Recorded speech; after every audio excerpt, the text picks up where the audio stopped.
वैसे जरूरी नहीं है, लेकिन वीडियो को लाइक या फिर डिसलाइक कर दिया करें। मूवी का स्टार्ट होता है 1899 में, जहाँ पर न्यूयॉर्क में रहने वाले हम डॉक्टर एलेक्स को देखते हैं, जो कि एक यूनिवर्सिटी में मैकेनिक्स और इंजीनियरिंग पढ़ाते हैं। इसके अलावा वो एक जीनियस इन्वेंटर भी थे। असल में डॉक्टर एलेक्स पर जुनून सवार था कि वो टाइम ट्रेवल के कॉन्सेप्ट को प्रूव करके दिखाएं, लेकिन एलेक्स के फ्रेंड का मानना था कि उसे एक बड़ी कंपनी में इजीली जॉब मिल सकती है। लेकिन एलेक्स किसी के अंडर जॉब करने वाला नहीं था, बल्कि वो तो अपने इन्वेंशंस पर काम करना चाहता था। एलेक्स की एक फियांसी भी होती है जिसे वो बहुत प्यार करता है, और आज भी वो अपनी फियांसी से मिलने ही जा रहा था, जहाँ पर रास्ते में उसकी नजर एक बंद पड़ी खराब गाड़ी पर पड़ती है। क्योंकि उस टाइम में गाड़ियाँ बहुत कम थी, इवन ना होने के बराबर। फिर उस गाड़ी का ड्राइवर गाड़ी को ठीक करने में कामयाब हो जाता है, लेकिन वो हमेशा की तरह गाड़ी की ब्रेक्स को लॉक करना भूल गया था। लेकिन इससे पहले कि वो गाड़ी किसी को कुचलकर किसी की जान लेती, तब एलेक्स बिल्कुल ठीक टाइम पर उसके ब्रेक्स को लॉक कर देता है। इसके फौरन बाद एलेक्स अपनी फियांसी से मिलता है। वो दोनों एक साथ बहुत अच्छा टाइम स्पेंड करते हैं, लेकिन अचानक से एक चोर आकर उन्हें लूटने की कोशिश करता है, और इसी कोशिश में वो एलेक्स की फियांसी को मार डालता है। अब एलेक्स ये देखकर काफी टूट जाता है। वो अपनी फियांसी को खोने का दुख बर्दाश्त नहीं कर पाता, इसीलिए वो डिसाइड करता है कि वो टाइम मशीन बनाएगा, जिससे वो अपनी फियांसी की लाइफ को पूरी तरह से चेंज कर देगा, उसके पास टाइम में ट्रेवल करके उसकी मौत को रोक कर। तो वो ऐसा करने के लिए दिन रात मेहनत करता है, और फिर फाइनली 4 साल बाद 1903 में वो एक टाइम मशीन इन्वेंट करने में कामयाब हो जाता है। लेकिन इस इन्वेंशन के बारे में वो अपनी बेस्ट फ्रेंड को भी नहीं बताता, जो कि हमेशा एलेक्स के लिए फिक्रमंद रहता था। फिर एलेक्स टाइम वेस्ट किए बगैर फर्स्ट टाइम उस मशीन को एक्टिवेट कर देता है, जिससे वो पीछे के टाइम में यानी पास्ट में 1899 में ट्रेवल करता है, जहाँ पर वो अपनी फियांसी को जिंदा देखकर बहुत खुश होता है। लेकिन इससे पहले कि वही एक्सीडेंट रिपीट होता, वो अपनी फियांसी को वहाँ से दूर ले जाता है। अब यहाँ पर एलेक्स इन्वेंटर होने के बावजूद भी टाइम और स्पेस की एक स्टेटमेंट को भूल गया कि एक बार जो हो गया उसे बदला नहीं जा सकता, यानी किसी भी टाइम को हम चेंज नहीं कर सकते। और होता भी कुछ ऐसा ही है। जब एलेक्स अपनी फियांसी को प्रपोज करने के लिए फ्लावर्स लेने जाता है, तब वही गाड़ी जिसकी ब्रेक ड्राइवर हर बार लॉक करना भूल जाता है, उसकी गाड़ी फिर से खराब हो जाती है। लेकिन अचानक से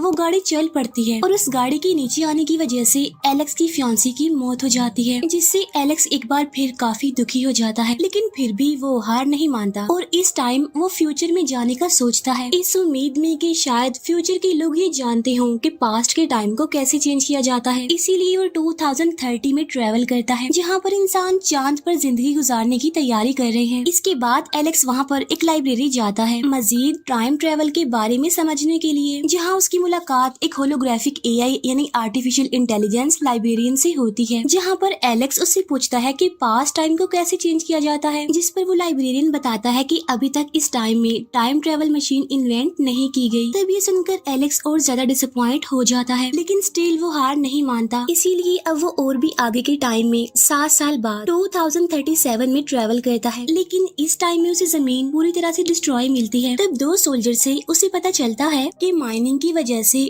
लूनर बहुत ज्यादा डिस्टर्ब हो गया, जिसकी वजह से चांद अब पूरी तरह से टूट रहा है, और चांद का मलबा टूटकर जमीन पर गिर रहा है, और अब चांद जमीन के इतने करीब आ चुका है कि वो किसी भी टाइम जमीन से टकरा सकता है। तो वो दोनों सोल्जर्स एलेक्स को रेस्क्यू करने की कोशिश में उसे अपने साथ ले जाने की कोशिश करते हैं, लेकिन एलेक्स उनसे बचते हुए अपनी टाइम मशीन की तरफ भागने लगता है।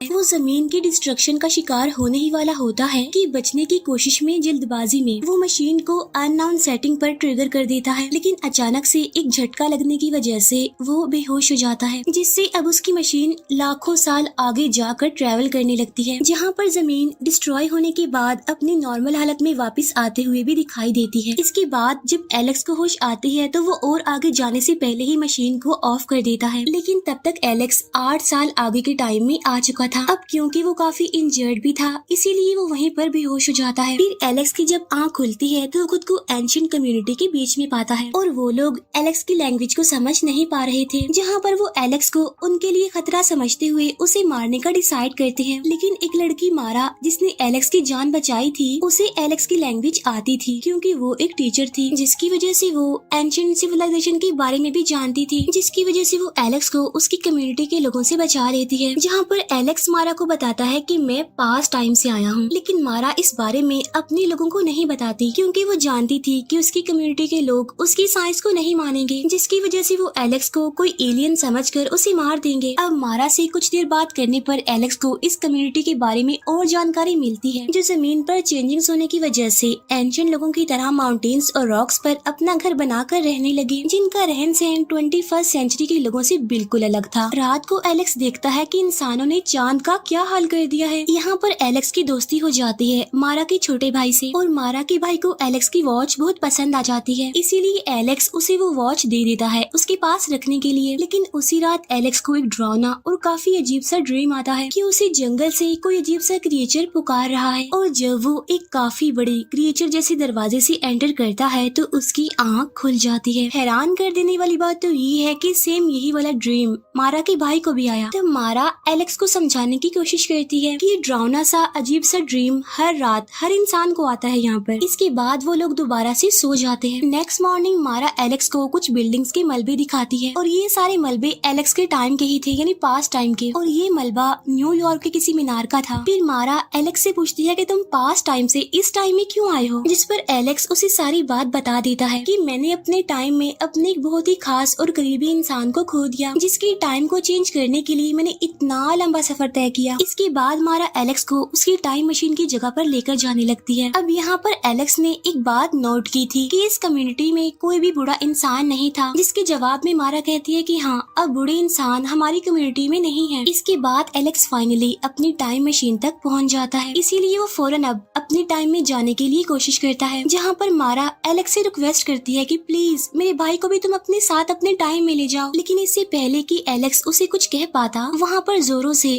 ढोल बजने की आवाजें आने लगती हैं। असल में ढोल का ये बजना किसी खतरे के करीब होने का साइन था। तब मारा अपने भाई को बचाने के लिए जल्दी से उसकी तरफ भागने लगती है। तब एलेक्स भी उसके पीछे पीछे भागने लगता है, और तभी हम वहाँ पर उस खतरे को देख लेते हैं, जो कि काफी खतरनाक क्रिएचर था, जो कि आधी तो इंसानों जैसी थी और वो जमीन के नीचे रहते थे। अब क्योंकि इनकी आईज बहुत सेंसिटिव होती हैं, इसीलिए वो रात के टाइम में ही बाहर निकल कर लोगों पर अटैक करते हैं। और खतरे वाली बात तो ये है कि ये कम्युनिटी के लोगों को खाकर सरवाइव करते थे। उनमें से एक क्रिएचर एलेक्स के पीछे पड़ जाता है, लेकिन उस कम्युनिटी के लोग एलेक्स को बचा लेते हैं। लेकिन लास्ट में वो क्रिएचर मारा को लेकर जमीन में धंसते हुए अपने घर चले जाते हैं। अब यहाँ पर एलेक्स मारा को बचाना चाहता था, लेकिन उस कम्युनिटी यानी उस कबीले का कोई भी इंसान एलेक्स की हेल्प करने को तैयार नहीं था, क्योंकि उनके मुताबिक वो क्रिएचर्स बहुत ज्यादा पावरफुल है और ये कबीले के लोग उन क्रिएचर्स के सामने नहीं टिक पाएंगे।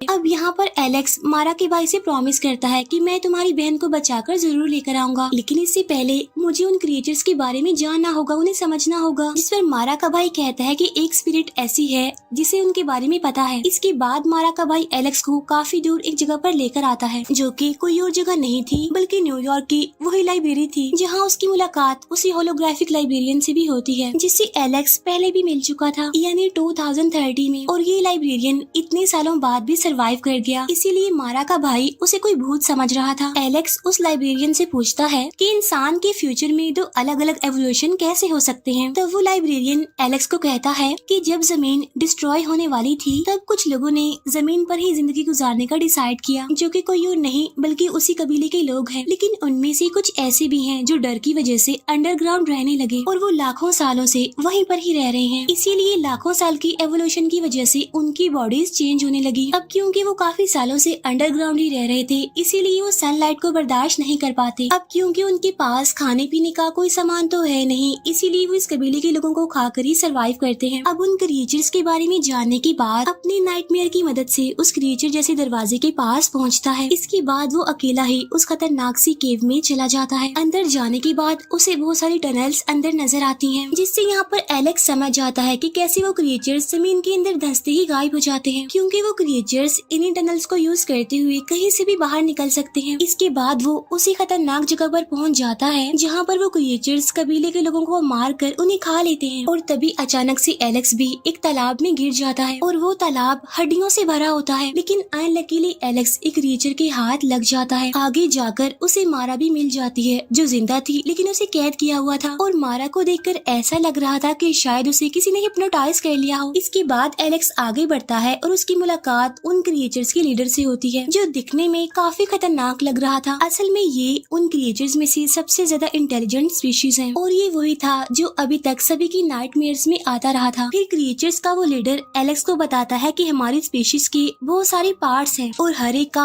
अपना एक रोल है, और जो हम में से इंटेलिजेंट है उनके पास ये पावर है कि वो किसी के भी ब्रेन को कंट्रोल या फिर रीड कर सकते हैं। इसीलिए तो उसे ऐसा लगा कि मारा को किसी ने हिप्नोटाइज कर लिया है। फिर क्रिएचर्स का वो लीडर बताता है कि हमारा दूसरा ग्रुप ऐसा है, यानी जो कम इंटेलिजेंट है, यानी जिनका सामना तुमसे अब तक हो चुका है, यानी जो शिकार करते हैं। तब ये सुनकर एलेक्स को काफी गुस्सा आता है कि तुम अपने ही स्पीशीज को हंट कर रहे हो। तब ये बात सुनकर क्रिएचर्स के उस लीडर को काफी गुस्सा आ जाता है और वो एलेक्स को गले से पकड़ लेता है और वो एलेक्स को समझाने की कोशिश करता है कि हम इविल नहीं हैं, बल्कि हमें तो ऐसा करना पड़ रहा है सरवाइव करने के लिए। इसके बाद वो एलेक्स के माइंड को भी रीड कर लेता है और उसे समझाने की कोशिश करता है कि तुम चाहे जितनी मर्जी कोशिश कर लो, लेकिन पास्ट टाइम को नहीं बदल सकते और ना ही तुम अपनी फियांसी को दोबारा हासिल कर सकते हो, क्योंकि तुम्हारी फियांसी के मरने की वजह से ही तो तुमने अपनी सारी जिंदगी टाइम मशीन को बनाने में लगा दी, और अगर तुम्हारी फियांसी मरती ही ना तो तुम कैसे जाते पास्ट टाइम में उसे बदलने के लिए। यानी एलेक्स की पास्ट टाइम में ट्रेवल करने की वजह कोई और नहीं बल्कि उसकी फियांसी थी। अब यहाँ पर एलेक्स सारी बात समझ जाता है कि आखिर वो क्यों पास्ट टाइम को चेंज नहीं कर पा रहा, और क्रिएचर्स की उस लीडर के पास ही एलेक्स की वो टाइम मशीन होती है।